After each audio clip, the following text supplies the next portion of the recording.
D'un vœu sur la réforme de la voie professionnelle, tout le monde connaît cette réforme maintenant parce qu'on en a beaucoup parlé. Il s'agit, en résumant, de donner 50% de plus de temps en stage et 50% de moins en matière générale. Donc c'est une bonne idée en apparence. Plus de stages, on peut considérer que c'est une bonne chose, mais moins de matière générale, en revanche, ça n'en est pas une bonne.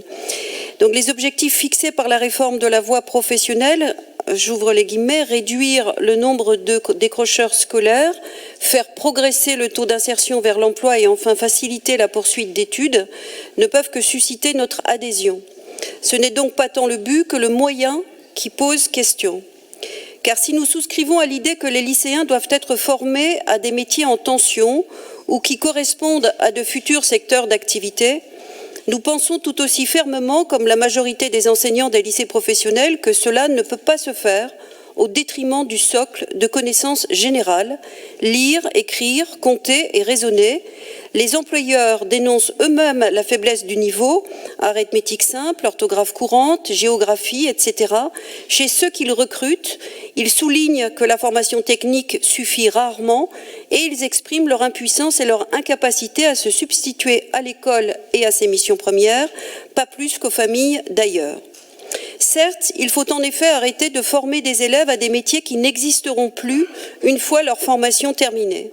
Certes, il faut répondre aux secteurs en tension et anticiper ceux qui seront dans un avenir proche pourvoyeurs d'emploi, mais rechercher l'adéquation entre l'offre et la demande sur des bassins d'emploi spécifiques ne doit pas signifier privilégier un système que l'on appelle adéquationniste, qui réduirait le lycée professionnel à un réservoir de main-d'œuvre.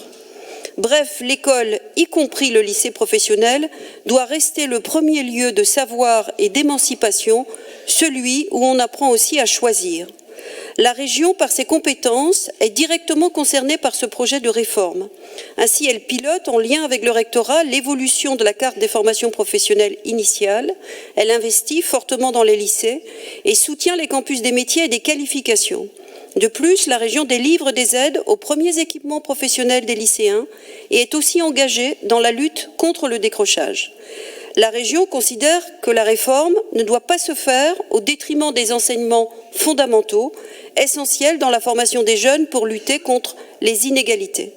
La région Bretagne s'engage donc à mener par ce vœu toutes les actions concrètes en son titre et auprès de l'Association des régions de France pour interpeller solennellement le gouvernement et aussi participer au dialogue que celui-ci a promis.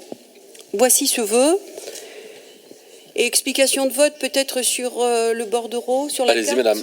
Simplement, bien sûr, nous voterons pour. Pourquoi je dis bien sûr? Parce qu'il est le fruit d'un travail, qu'il ne faut pas oublier à quel point cet attelage, quelquefois est tripartite, est difficile à mener entre le rectorat, les établissements et la région.